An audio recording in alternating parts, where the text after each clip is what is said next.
And begin. Those legs come straight up over your hips. Drop your left leg out first, then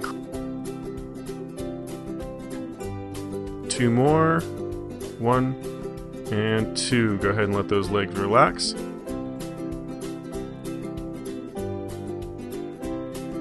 And begin. Crunch up and try to rotate those shoulders sideways. You want to try to get both those shoulders off the ground as best you can.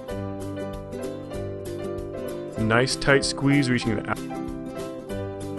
Nice tight squeeze, keep those abs contracted. And there's your last one right there. Go ahead and let it relax. Next one is going to be the Pilates side hip raise. Almost done. Just one more. And let it relax. And begin. Bring that hip up nice and high. Same thing, you're going to try to pull that right shoulder down towards that right hip. Get a nice tight squeeze in that oblique. And let that hip drop back down, but don't completely touch. Keep a little bit of a hover. Almost done. Just got one more. And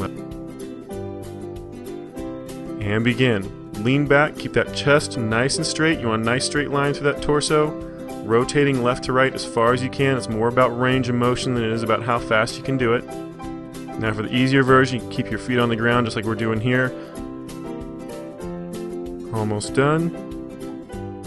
And let it relax. Alright, move. And begin. Get those legs up there nice and high. Straight up. Don't let them come over top of your stomach. You want them right on top of those hips. Crunch up like you would with a regular crunch, but instead of forward, you want to go straight up like you're trying to touch those toes. The higher you get up towards those toes, the more those abs are going to have to work. Almost done. Just one more. And let it relax. And begin. Go ahead and get up in that push-up position. Nice straight line from your shoulder all the way down to your ankle. Alternating legs, lifting one then the other. Try to keep those hips as stationary as possible. Almost done. Just one more on each side.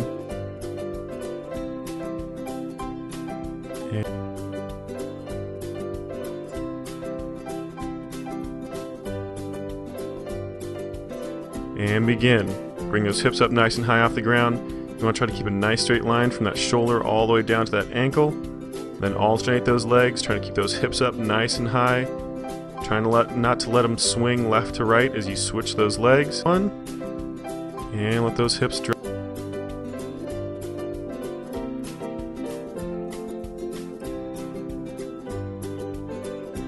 And begin. Those knees come up to that tabletop position. 90 degree on that knee, 90 degree on that hip. Make sure that knee is directly above that hip joint, doesn't come in any further over top of that stomach. Then nice and slow, alternate those legs. We're almost done, just a few more repetitions. And there's your last one right there. And go ahead and let it relax.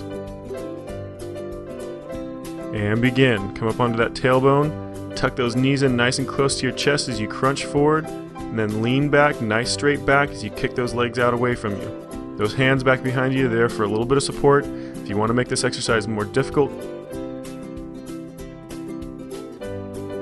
2 left. And let it relax.